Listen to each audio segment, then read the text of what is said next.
नीतीश बाबू के बयान ने यकीनन राजनीतिक घमासान पैदा कर दिया है। बीजेपी की चिंता इस रूप में बढ़ी होगी कि जिस मुद्दे पर विपक्षी पार्टियों को वो खुद भी घेरने का काम कर रही थी, ये बताते हुए कि पेगासस मामला दरअसल है ही नहीं। अब उसी मुद्दे पर उसके सहयोगियों ने भी सरकार से जांच की मांग कर दी है, जिसको लेकर लगातार हमारी चर्चा जारी है। लेकिन इन सब के बीच जिस तरह से पैसे की बर्बादी हो रही है, सदन नहीं चलने को लेकर उसके लिए जिम्मेदार और जवाबदेह कौन है? एक जल्दी टिप्पणी आप लोगों की फिर से। केसी त्यागी साहब, चूंकि आपने मेरी बात का आपने कहा कि थर्ड फ्रंट, हम तो फर्स्ट फ्रंट पे शामिल हैं, लेकिन आपके ही नेता हैं उपेंद्र कुशवाहा जी, उनकी ओर से मांग की जा रही है कि ये तो पीएम मटेरियल है और 2014 में हम सब ने देखा भी था नीतीश कुमार का अलग रंग। तो ऐसा तो है नहीं कि वो इसी पार्टी के बन के रहेंगे, इस तरह का कोई कमिटमेंट करके रखा हुआ है।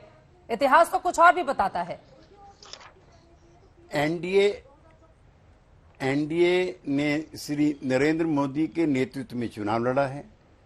उनकी सक्षमता योग्यता को देख करके वो अगला चुनाव भी, अगर उनकी इच्छा है जो स्वाभाविक तौर पर होनी चाहिए, वो फिर चुनाव लड़ेंगे। उनके नाम पर ना कोई विवाद है और ना किसी तरह की जोर आजमाई से। जहां तक सब दलों को अपने अपने नेताओं को महिमा मंडित करने का अधिकार, ये तो कोई नहीं छीन सकता। राहुल गांधी जी हैं, अखिलेश जी हैं, इनके नवल किशोर जी के हैं, हमारे हैं, सब अपने अपने नेता में गुण तलाश करते हैं। और फिर ये आज की बात नहीं है। ठीक है। नीतीश कुमार जी 15-16 साल तक मुख्यमंत्री रहे।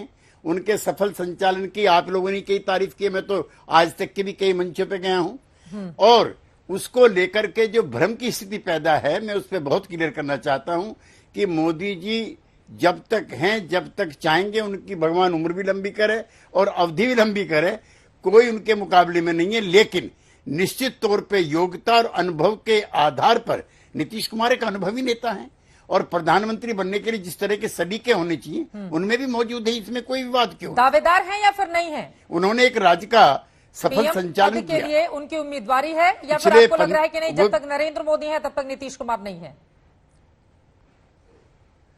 नरेंद्र मोदी जी एनडीए के उम्मीदवार हैं। जैसे अटल जी के रहते हुए कोई उनके मुकाबले में नहीं था, इस तरह से नरेंद्र मोदी जी के मुकाबले में नहीं है। लेकिन नीतीश कुमार जी बेस्ट पार्लियामेंटेरियन रहे हैं। वो 15-16 साल से सफल संचालन कर रहे हैं एक राज्य का, इसलिए उनमें सारी योग्यताएं वो उस तरह की हैं, इसमें कहां दो रहे हैं। चलिए, मतलब योग्य है वो। लेकिन अभी चूंकि नरेंद्र मोदी है, जल्दी से एक ट्वीट पढ़ते हुए यहाँ पर चिराग पासवान का, उसके बाद बाकी मेहमानों के पास, चूंकि अपनी अपनी तख्तियों के साथ भी दोनों नेता तैयार हैं, वो बता रहे हैं। केसी त्यागी जी, ये आपके लिए है। चिराग पासवान कह रहे हैं कि पीएम मटेरियल ने भाजपा के दम पर भाजपा के ही खिलाफ अपनी गुप्त योजना को अंजाम देना शुरू कर दिया है। जातीय जनगणना, जनसंख्या नियंत्रण कानून, सीए, एनआरसी जैसे मुद्दों पर बीजेपी से अलग राह अपनाकर पीएम मटेरियल ने अपने सपने को सच करने का अभियान शुरू कर दिया है। सावधान, बीजेपी को सावधान कर रहे हैं चिराग पासवान। गौरव भाटिया जी, देखिए चित्रा जी, मैं अपनी बात पूरी कर लूं। वो बौखला के बीच में कोई बोलने लगता है बार बार। मैं एक ही बात कहूंगा और ये सबसे महत्वपूर्ण है। ऐसा है गौरव भाटिया जी, बौखलाया कौन है? एक बार उनकी बात हो जाए, जनता को पता चल चुका है। रागनी जी, एक बार उनकी बात हो जाए, तीन और लोग नीचे इंतजार कर रहे हैं।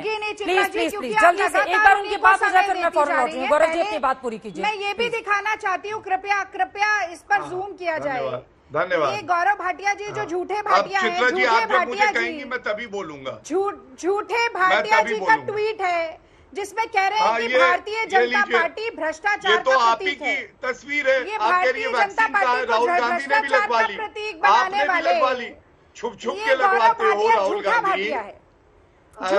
ये व्यक्तिगत टिप्पणी से हम अलग रहे। झूठ बोले कौवा काटे, झूठ बोले कौवा काटे। इनकी दाल भी काली है और इनका मुंह भी काला हो गया है, क्योंकि झूठे का मुंह काला होता है। क्या ये राहुल गांधी का टीका है? इटली से लेके आए हैं। और ये टीका मोदी जी, ये मोदी जी ने अपनी गुजरात की प्रॉपर्टी को बेचकर खरीदा है। चलिए अपनी जमीन जायदाद को बेचकर मोदी जी ने खरीदा है। मैं बोल लूंगा, ये भी टैक्स पेयर का पैसा है। ये भी टैक्स पेयर का पैसा है जनाब। कांग्रेस की झूठे भाटिया झूठ बोलना बंद जाती है करो। बेचारी, झूठे भाटिया झूठ बोलना बंद करो। बीच बीच में झूठ बोलना बंद करो, क्योंकि अगर सच में कौवा काटने लगा झूठ बोलने पर, तो इतना बुरा हाल हो जाएगा कि डिबेट में आ नहीं पाओगे। चोरों की प्रवक्ता आ नहीं पाओगे, कितना लूटोगी, आ नहीं पाओगे। कितना झूठ बोलने पर कौवा सच में काटने लगा तो ऐसी दुर्गति होगी कि डिबेट में आ नहीं पाओगे।